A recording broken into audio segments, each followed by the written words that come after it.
রাশিয়ার উত্তরাঞ্চলের গহীন জঙ্গলে শিপ্রা নামের এক রক্তপিপাসক ডাইনি বাস করত। মানুষ, পশু পাখি সহ সকল জীবজন্তুর রক্ত চুষত সেই ডাইনি।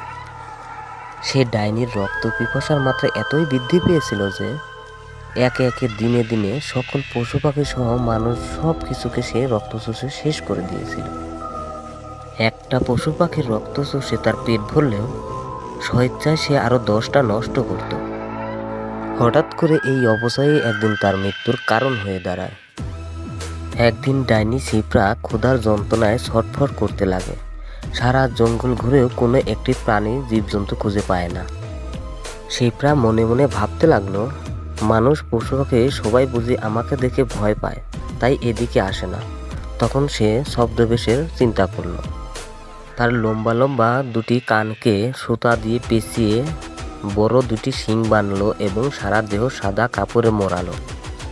এমন রূপ নিয়ে ডাইনি শিপ্রার কোনো লাভই হলো না, কারণ জঙ্গলে তো কোনো প্রাণীই নেই। একটা খেয়ে 10টা নষ্ট করার স্বাদ সে হাড়ে হাড়ে টের পাচ্ছে। ক্ষুধার যন্ত্রণা নিয়ে ডাইনির দেখতে দেখতে 3 দিন কেটে গেল, তবু একটা প্রাণীর সন্ধান মিলল না।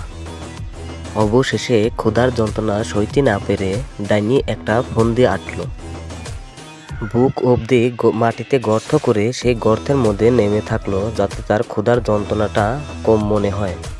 মাটির গর্তে পেট পুরে রাখতে ক্ষুধার যন্ত্রণা আরও বেশি অনুভূতি হয় এবং সেখানেই তার মৃত্যু হয়। ক্ষুধার চিৎকারে ডাইনির ক্ষুধার্ত আত্মাটা আকাশে উড়ে যায় এবং ডাইনির মৃত্যু হয়। ডাইনির মৃত্যুর দীর্ঘ সময় হওয়াতে তার মাথার উপর এখন পরগাছা বিরাজ করে। জঙ্গল মাঝে যেন তার মৃত মাথাটি স্মৃতি হয়ে দাঁড়িয়ে আছে।